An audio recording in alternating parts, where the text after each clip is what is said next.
His wide open jaws. If likened to a man at 53, Nigeria as a country is far from the achievements befitting individuals in that age bracket. Having gained her independence from colonial rule some 53 years ago, Nigeria is yet to stand as a truly independent nation. The strive for better leadership, insecurity, the absence of a true spirit of nationalism, and so many other issues bedeviling Nigeria as a country form the mainstay of discussions at this maiden lecture of the Center for Change in Lagos. As a nation, critics have described Nigeria as a toddler who battles in the face of so many challenges. They argue that if Nigeria were to be a human being, it would obviously have a soul, and this soul to a greater extent will guide actions and inactions. Hence, the lecture was tagged Nigeria at 53, retrieving the soul of a country in ruins. Nigeria has no business being an atrophied, decaying giant groping blindly in the dark in search of a soul at 53. Why is it so difficult to think of one central ideal around which the Nigerian nation could be organized?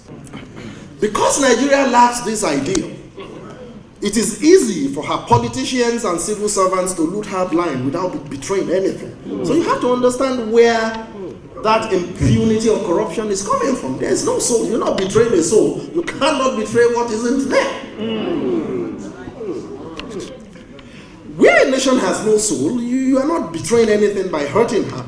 You could wreck her infrastructure through corruption, destroy her refineries, wreck her national airlines, destroy her national shipping lines, restore her railway to Second World War locomotive standards in the 21st century. The professor for literature says Nigeria as a nation has to redirect its steps, taking a stroll away from its past mistakes. We have spent the better part of our post-colonial existence struggling to suppress difference, especially when it is expressed as ethnic nationalism or religious affirmation.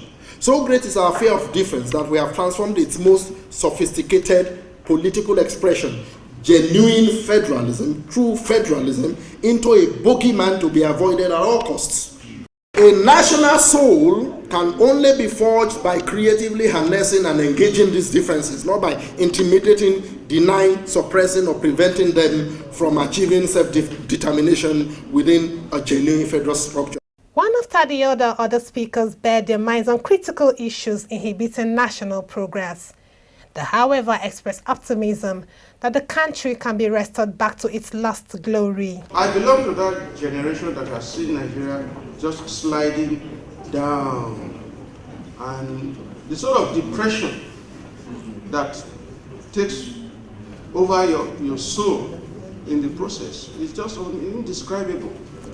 Because at a stage you have to accept, or you begin to believe, that you will not see a change in your lifetime, because you've had a lifetime of deterioration of the quality of leadership being worse from generation to generation. I'm sorry, I do not venerate young people as much as is done by a lot of people, because some of the worst perpetrators of the evils we have in the land today, politically and economically, are young people.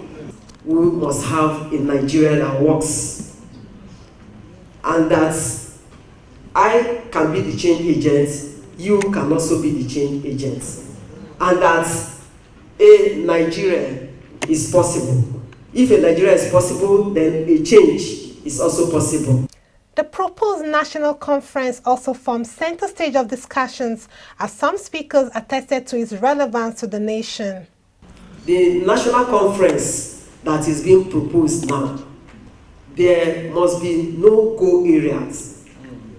And what we've always been talking about is that the decision of the conference must not be tinkered with except through a national referendum.